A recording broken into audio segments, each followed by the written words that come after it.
Buenas tardes, vamos a comenzar con la última clase en donde nos vamos a centrar en una introducción a la fisiología humana. Y para eso necesitamos conocer qué representa el estudio de la fisiología. Representa el estudio del funcionamiento del organismo vivo y de las partes que la componen. Es decir, lo que estamos estudiando son las funciones vitales del cuerpo.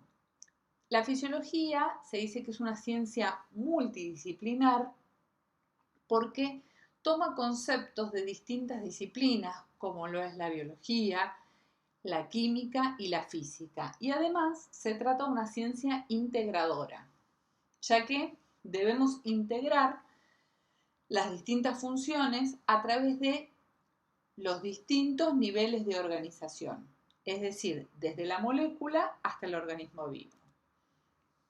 Y en este sentido, recuerdan la primera clase donde ustedes pudieron ver cuáles son los distintos niveles de organización, desde el nivel atómico hasta el nivel biosfera, y vemos cómo hay una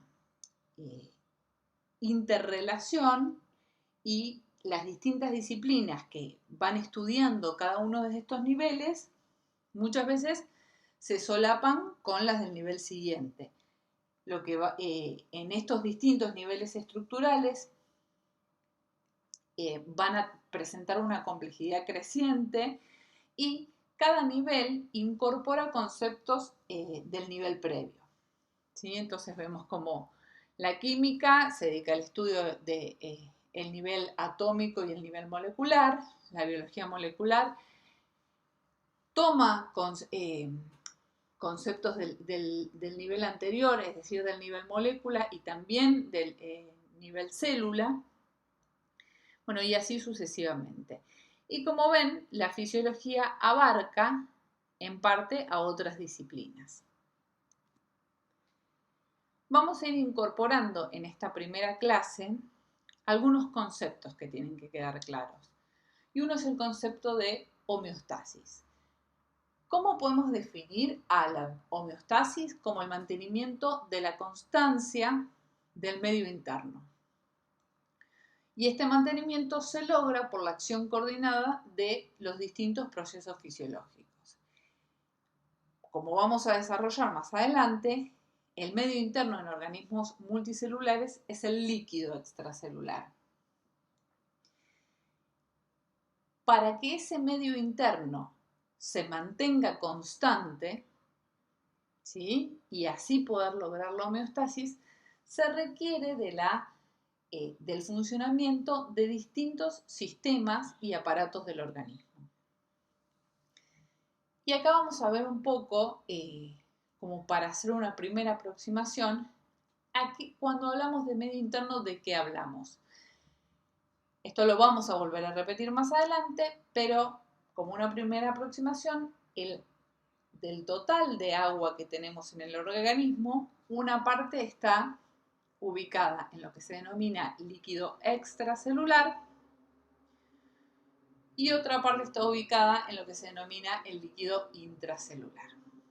El líquido extracelular y el intracelular se van a encontrar divididos por lo que es la membrana plasmática de las células.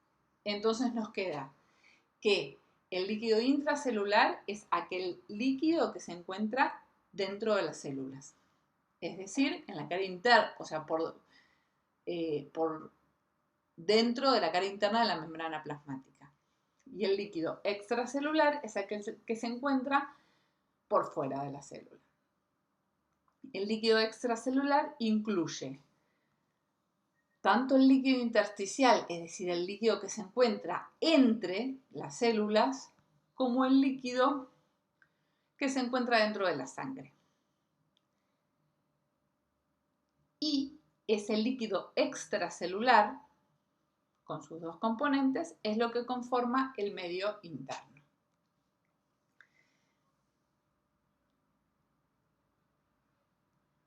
Como decíamos previamente, para que ese medio interno se mantenga constante y de esta manera poder asegurar el correcto funcionamiento de todos los órganos, requiere de distintos sistemas o del funcionamiento de distintos sistemas que se encargan de mantener constante ese medio interno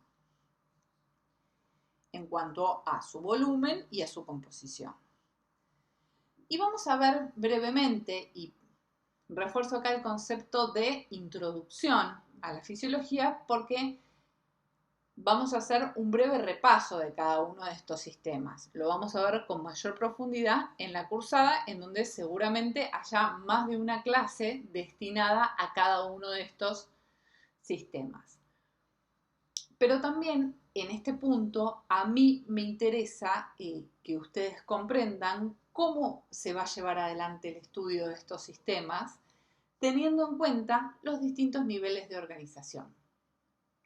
Es decir, para que nosotros podamos comprender la fisiología del sistema nervioso, debemos conocer desde su nivel célula, es decir, lo que se denomina la histología, el estudio de las distintas células que componen un determinado tejido.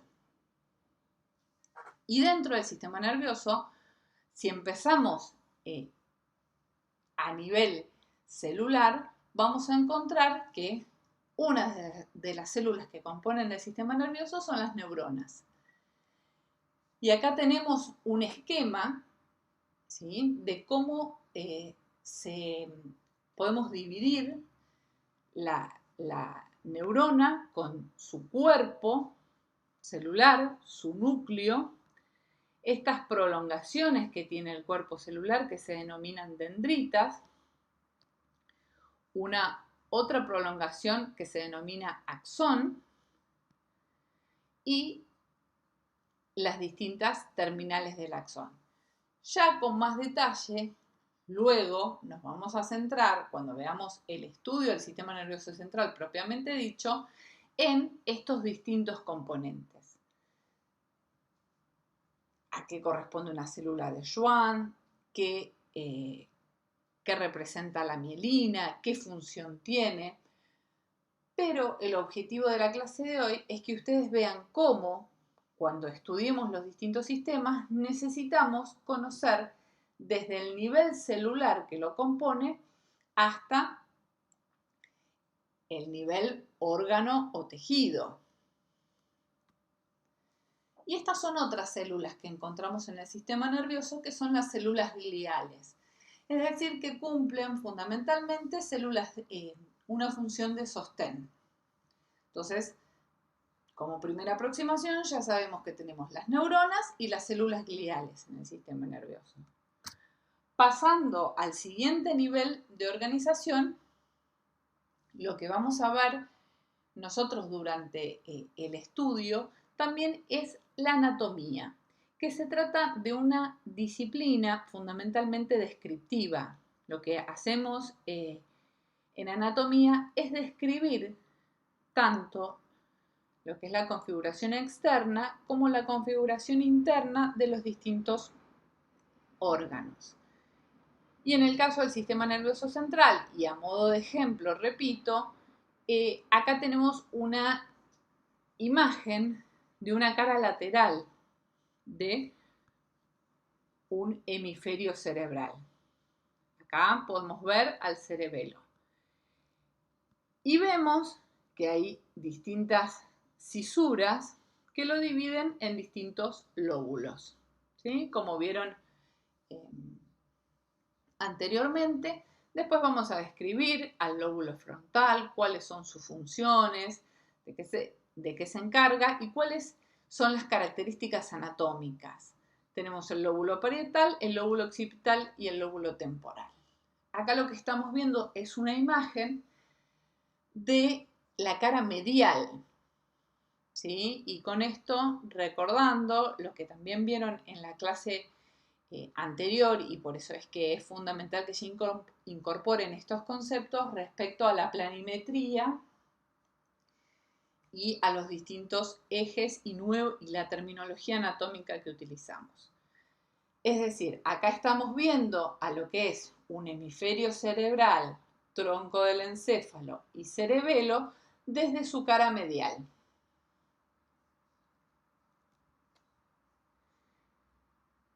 Y acá llegamos a una división que en parte es anatómica y en parte es funcional. Entre la primera división que hacemos del sistema nervioso es el sistema nervioso central y sistema nervioso periférico. Lo que determina que el sistema nervioso, lo que determina esta división en realidad es la presencia de meninges, ¿sí? Todo aquello que se encuentra recubierto por meninges corresponde al sistema nervioso central, en donde tenemos el encéfalo con el cerebro, el cerebelo y el tronco del encéfalo, y por otro lado la médula espinal. Y a su vez, el tronco del encéfalo, vamos a ver posteriormente que está compuesto por el mesencéfalo, la protuberancia y el bulbo. Todo lo que no esté cubierto por meninges va a corresponder al sistema nervioso periférico, que funcionalmente lo podemos dividir en somático o sistema nervioso autónomo, que acá fundamentalmente la división del mismo es una división funcional, ¿sí? Se trata de regiones con distinta función. Se trata del control voluntario y otro del control involuntario de distintos órganos. Y cuando nosotros ya comprendemos cómo está formado el sistema nervioso a nivel celular, cómo está formado a nivel anatómico, vamos a empezar a estudiar cuál es la fisiología del sistema nervioso. Y en esta primera clase, como introducción, solo se les va a pedir que sepan cuáles son las funciones de los distintos sistemas.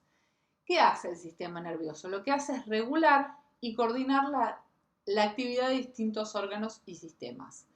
Lo que hace es detectar señales, hay señales que llegan al sistema nervioso y en respuesta a esas señales libera impulsos nerviosos y genera habitualmente cambios rápidos. Tenemos muchísimas señales y a modo de ejemplo, pero podemos poner un ejemplo bastante sencillo, que es como cuando uno tiene un reflejo, ¿sí? Si uno se está quemando la mano con una hornalla, lo más probable es que por un mecanismo reflejo uno retire la mano del agente nocivo, en este caso el fuego. En eso consiste detectar una señal y liberar un impulso nervioso. Entre otras, ¿no? Tenemos muchos ejemplos, no solamente el reflejo, pero es algo bastante gráfico y representativo. Bien. Vamos a estudiar cómo viaja ese impulso nervioso, cómo se genera el impulso nervioso del que hablamos en el cuerpo neuronal, cómo se transmite a través del axón y cómo influye, en este caso eso le está mostrando la imagen, cómo influye la banda de mielina en la rapidez de la conducción del impulso. Pero nuevamente les repito que toda esta información es para que ustedes comprendan fundamentalmente la importancia de conocer o de comprender el sistema que vayan a estar estudiando desde el punto de vista celular para luego poder entender la fisiología.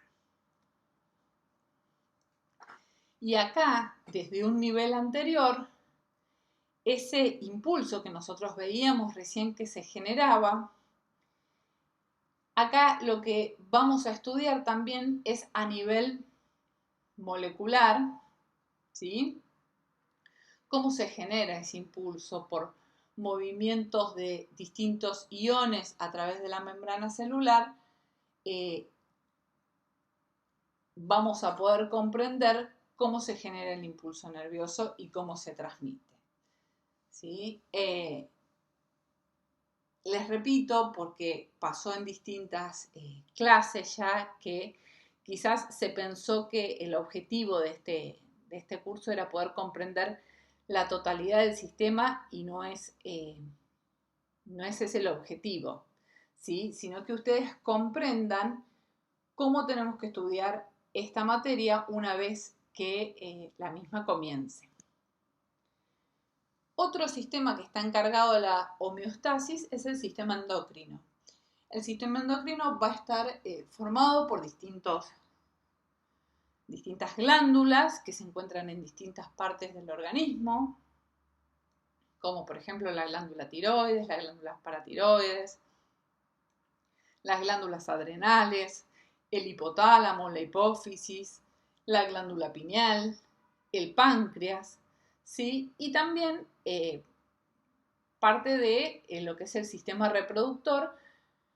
Vamos a ver cuando veamos este sistema en sí, vamos a ver que hay órganos o glándulas que están directamente o tienen únicamente una función endocrina y hay otros órganos que tienen una función endocrina y una función exócrina, ¿sí?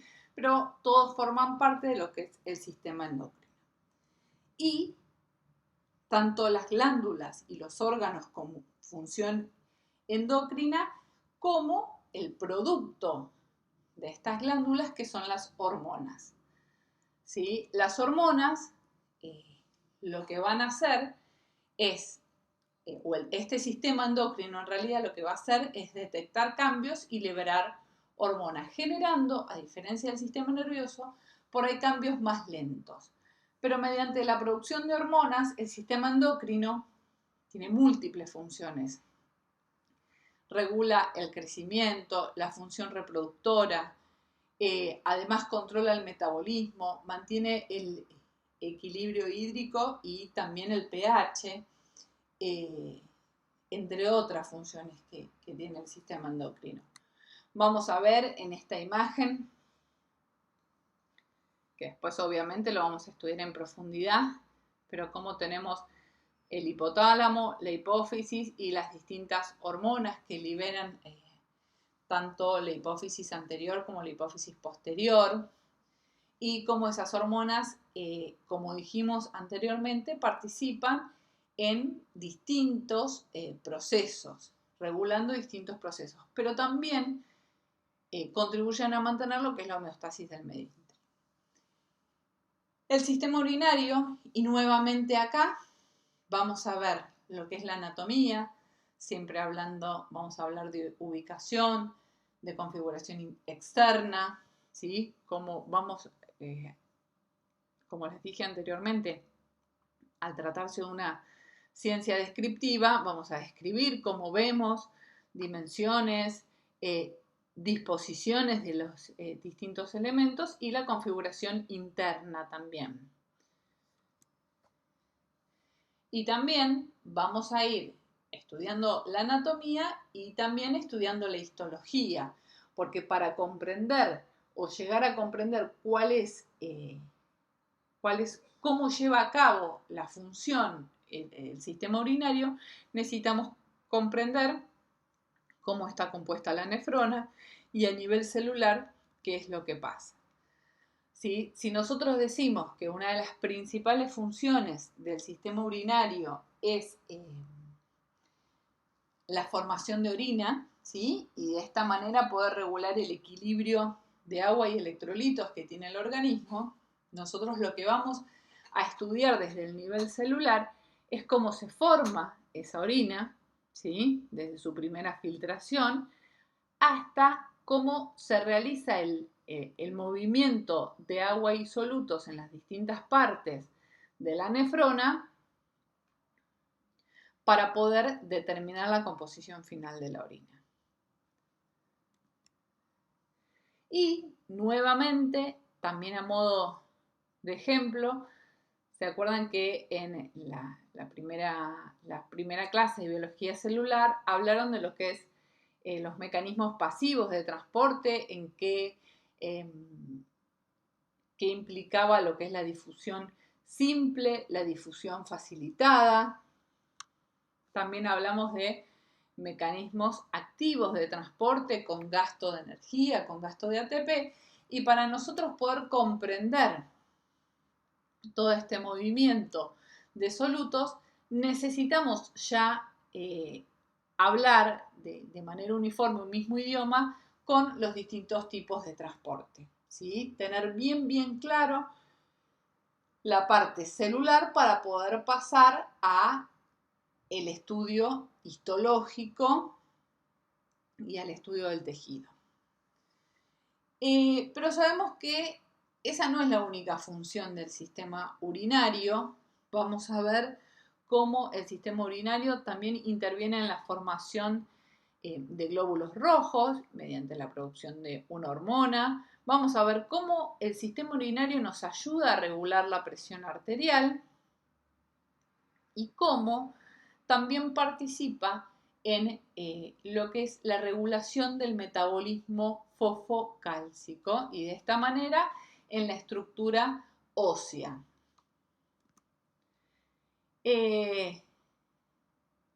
Por eso, una vez que nosotros tengamos todos los conocimientos, y repito, y voy a ser insistente en esto durante toda la clase, que solo una vez que nosotros tengamos muy en claro cuáles son las células que componen el sistema urinario, cuáles son, qué es una nefrona, cuáles son las partes de la nefrona, cómo se mueven los distintos solutos en las distintas partes y cómo una vez que tengamos su anatomía bien clara, ahí vamos a poder estudiar, y esto es a modo de ejemplo, cómo se trata cómo regula lo que es la presión arterial, cómo se regula a nivel renal. Bien, otro sistema que participa en el mantenimiento de la homeostasis es el aparato digestivo. Y nuevamente los conceptos quizás más básicos que hay que tener es cuáles son los órganos que conforman el aparato digestivo. Ya durante la cursada nos vamos a centrar en las especificaciones propias de cada órgano y las características, ¿sí? Pero tanto su parte meramente descriptiva, como podemos ver acá, ¿sí? Nosotros después vamos a estudiar, por ejemplo, anatomía del estómago, con las distintas partes del estómago, del intestino delgado, el intestino grueso, lo que denominamos glándulas anexas, como tenemos acá el hígado, y acá no lo vemos, no se ve el páncreas. Y también vamos a ir al estudio de la histología, es decir, al nivel célula del aparato digestivo. Y cómo esas células y esa disposición de las células me va a determinar o me va a ayudar a entender cuáles son sus funciones. Vamos a poder ver imágenes de este estilo, que es una imagen de microscopía óptica, ¿sí? Con una tinción muy característica que se utiliza hematoxilina y eosina. Entonces nosotros vemos las imágenes, las células se tiñen de rosa o de violeta, por decirlo de alguna manera, o también lo vemos mediante esquemas, ¿sí? O dibujos. Acá tenemos una imagen del páncreas, ¿sí? Un nivel de órgano, ¿sí?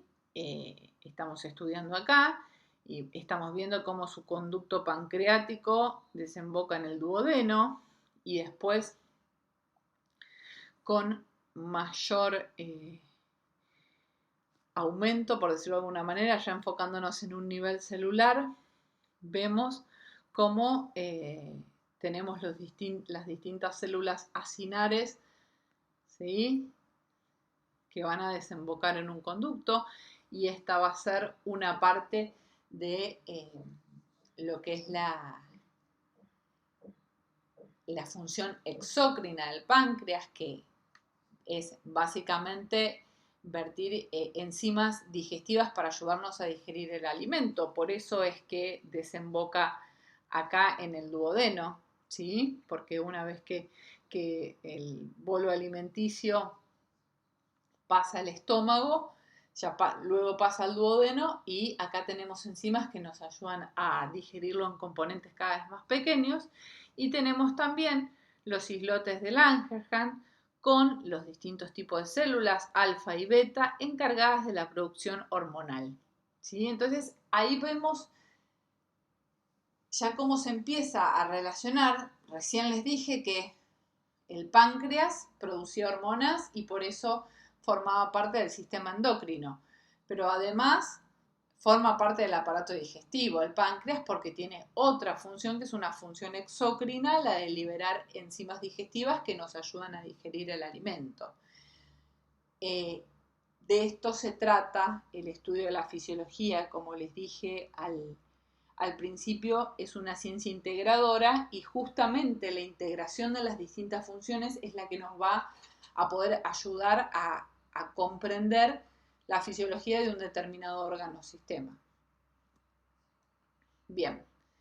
Y acá lo que vemos es, les puse a manera de ejemplo, lo que es el mecanismo de la masticación y la primera formación del bolo alimenticio, y acá cómo va llegando al duodeno y a través de la liberación de enzimas pancreáticas se va a ir dividiendo en componentes cada vez más pequeños. Esto lo vamos a ver en profundidad cuando veamos la parte de aparato digestivo y de metabolismo. Pero bueno, de esta manera, con todas estas funciones, es que el aparato digestivo, ¿cómo mantiene la homeostasis? Bueno, nos ayuda a incorporar nutrientes que provienen de la ingesta de alimentos y además nos ayuda a eliminar los productos de desecho. Existen también otros sistemas como el aparato cardiovascular, y nuevamente acá nos centramos en la descripción anatómica que vamos a hacer del mismo y que tienen que tener muy en claro lo que es cuáles son las distintas cavidades cardíacas. Vamos a estudiar cómo se ven esas cavidades cardíacas al corte, cómo están divididas unas de las otras, qué elementos vasculares llegan o salen de cada cavidad, cómo se contraen esas cavidades, y así de esa manera poder estudiar lo que representa el ciclo cardíaco, ¿sí? Ustedes, una vez que, o el objetivo, una vez que estudien el aparato cardiovascular, va a ser hacer una descripción anatómica y fisiológica de lo que es el ciclo cardíaco y nuevamente también sabiendo cuáles son las funciones del aparato cardiovascular, ¿sí? ¿Cuál es una de las funciones del aparato cardiovascular? Bueno, una de las funciones es recoger sangre oxigenada de los pulmones, distribuirla en todo el organismo, ¿sí? Y luego recoger sangre carboxigenada de los distintos órganos y llevarla nuevamente a los pulmones, ¿sí? Esa es la función. Nosotros, mediante el estudio de la anatomía y la fisiología, vamos a poder comprender qué pasos se generan para poder llevar a cabo esa función. Bien. Existen otros sistemas que no me detuve en nombrar, como el sistema respiratorio, el sistema inmunológico, el sistema tegumentario, que también se encargan de mantener esta homeostasis, este primer concepto que van a empezar a incorporar en esta introducción a la fisiología. Ahora vamos a hablar de los compartimentos de los líquidos del organismo. Aproximadamente el 60% del peso corporal es agua.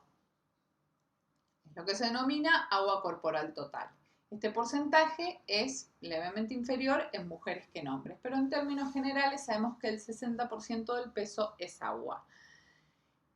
¿Cómo está distribuida? Está distribuida fundamentalmente en dos compartimentos. Las 2/3 partes corresponden al líquido intracelular y la tercera parte restante corresponde al líquido extracelular. ¿Cómo está dividido? Dijimos que un compartimento es un espacio que está delimitado por membranas. Bueno, ¿qué divide al intracelular del extracelular? Fundamentalmente la membrana plasmática de la célula. Es decir, el líquido intracelular lo podemos definir como el líquido que se encuentra dentro del citoplasma de la célula y va a estar delimitado por la membrana plasmática. Todo lo que esté por dentro de la membrana plasmática es líquido intracelular. Lo que está por fuera corresponde al líquido extracelular, que a su vez tiene dos partes. Por un lado, el líquido intersticial, es decir, el líquido que se encuentra entre las células.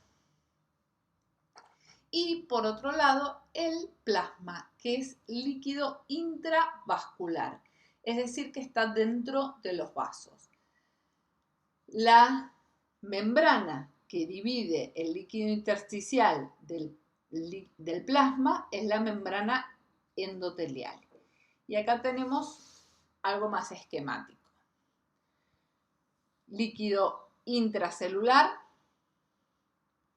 dividido del extracelular por la membrana plasmática. El extracelular incluye el líquido intersticial y el plasma, que los divide la membrana endotelial. Y como ven, acá tenemos flechas en ambos sentidos porque constantemente se produce intercambio de distintas sustancias a través de distintos mecanismos de transporte entre estos líquidos del organismo. Y como les dije anteriormente, el medio interno en los organismos multicelulares lo forma el líquido extracelular. Y además de tener distinto volumen, como vimos recién, ¿sí? Recuerden, y a modo de ejemplo, les pongo esta imagen, los 2/3 del agua corporal total corresponden al líquido intracelular, mientras el tercio restante corresponde al extracelular, de los cuales el 80% se encuentra como líquido intersticial y el 20% como plasma. Bien, ahora también presentan distintas composición, es decir, hay sustancias que se encuentran en mayor proporción en el extracelular que en el intracelular. Por ejemplo, el líquido extracelular tiene altas concentraciones de sodio, cloro y bicarbonato, mientras que el intracelular tiene altas concentraciones de potasio, aniones inorgánicos y proteínas, fundamentalmente. ¿Cuáles son los conceptos que se tienen que llevar de esta primera clase? El concepto de homeostasis, que es el que estuvimos viendo ahora y hasta ahora, y vamos a ver los distintos otros conceptos que también tienen que empezar a conocer. Uno es el concepto de osmolaridad. ¿Qué representa la osmolaridad? La osmolaridad la podemos definir como el número de moléculas disueltas en 1 kilo de disolvente y se expresa en miliosmol por kilo de agua. Es decir, estamos hablando de moléculas disueltas en un disolvente. ¿Qué es la ósmosis, en cambio? Es un proceso de difusión de agua dependiente de un gradiente de concentración a través de una membrana semipermeable. Y ese gradiente de concentración, el agua en general, que de por sí es el disolvente, se va a mover desde la zona de mayor dilución a una zona de menor dilución.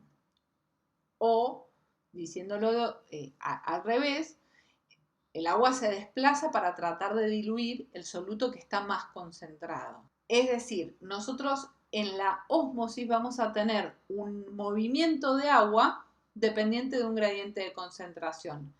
De la zona, el agua se va a mover de donde está menos concentrada la solución a donde está más concentrada, siempre tendiendo a equiparar. Existe también un concepto que lo vamos a volver a ver, pero es el de presión osmótica, que se puede definir como el grado de presión que se debe aplicar en una solución para detener el flujo de agua a través de una membrana semipermeable. Van a ver después que vamos a hablar de la presión osmótica y de la presión oncótica.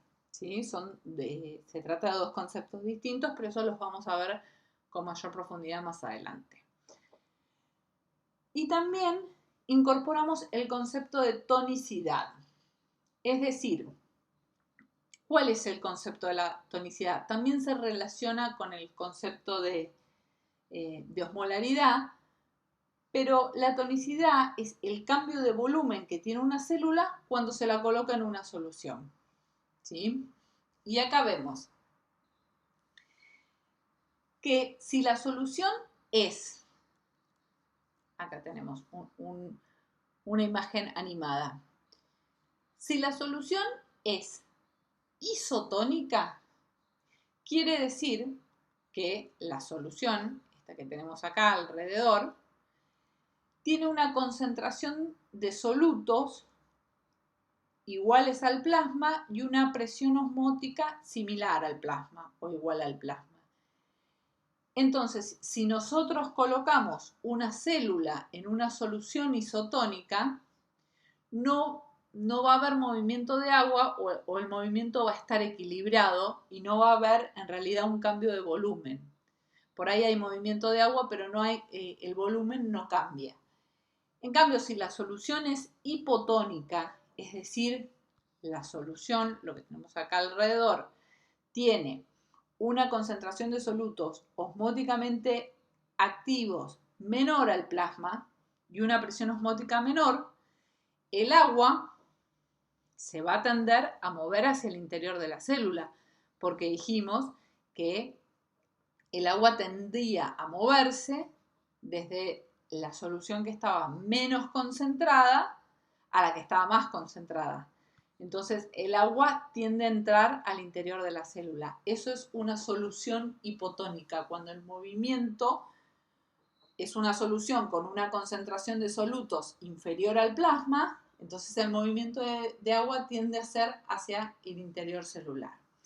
Y en una solución hipertónica, como vemos acá, la solución tiene una concentración de solutos mayor que el plasma y una presión osmótica mayor que el plasma, por lo tanto, el movimiento de agua va a tender a salir de las células y la célula se va a deshidratar, como lo vemos acá animado. Esto es lo mismo, nos está explicando lo mismo, pero sin la animación. Me parecía por ahí más pertinente que lo puedan entender de esa manera. Entonces hablamos de homeostasis, hablamos de osmolaridad y ósmosis, hablamos de tonicidad y de los distintos tipos de soluciones. Nuevamente, estos conceptos, les repito, se van a volver a incorporar en la cursada, pero ya